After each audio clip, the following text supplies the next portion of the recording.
जेठालाल अपने कमरे में बैठे टीवी देख रहे थे।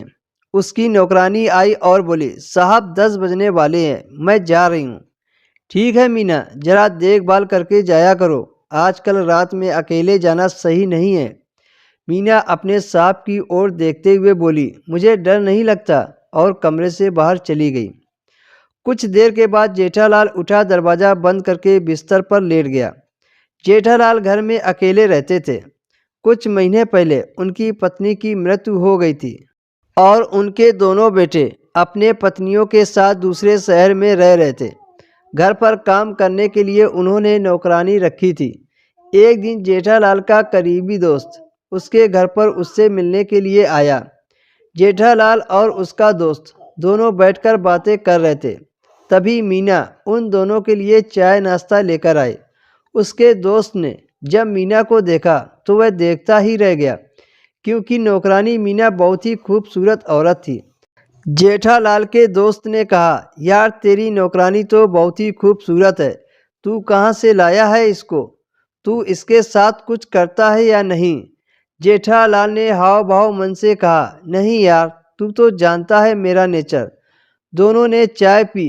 जब खाली कप उठाने के लिए मीना फिर से वहाँ पर आई तो उसके दोस्त ने कहा, यार अगर तेरी जगह मैं होता तो मैं कब का इसका गेम बजा देता। तू इतना शरीफ क्यों बनता है? मज़े क्यों नहीं लेता इसके साथ? दोनों में हंसी मजाक हुई और उसका दोस्त वापस चला गया। रात में जब जेठालाल सोने के लिए बिस्तर पर लेटे तो उसे अपने दोस्त की बातें याद आने लगी। जेठालाल उठा और कुर्सी पर बैठ गया। तभी नौकरानी आई और बोली, क्या हुआ साहब, कुछ टेंशन में लग रहे हो? जेठालाल बोले, नहीं कुछ टेंशन नहीं है, बस थोड़ा सा सिर दर्द कर रहा है। दिखाइए, मैं दबा देती हूँ।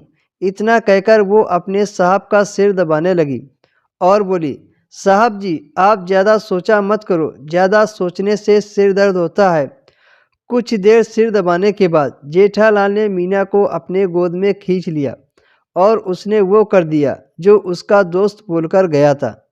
सुबह जब नौकरानी आई तो उसने साहब से कहा, कल रात मेरे मना करने के बावजूद भी आपने मुझे नहीं छोड़ा।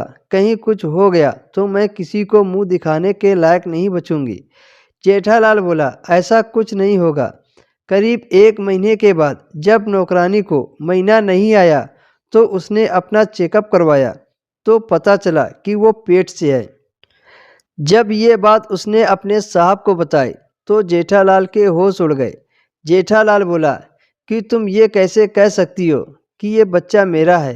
मीना बोली, साहब आप तो जानते हैं मेरा पति 3 महीने से बीमार है, वो मेरे साथ कुछ करता ही नहीं है।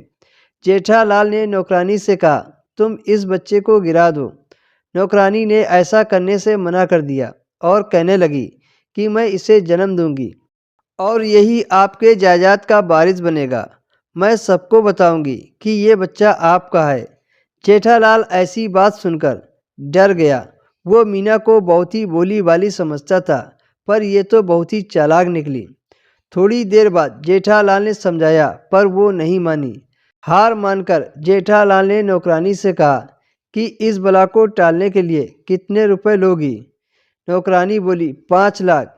जेठालाल ने 3 लाख रुपए नौकरानी को दे दिए और नौकरानी ने अबॉर्शन करवा लिया।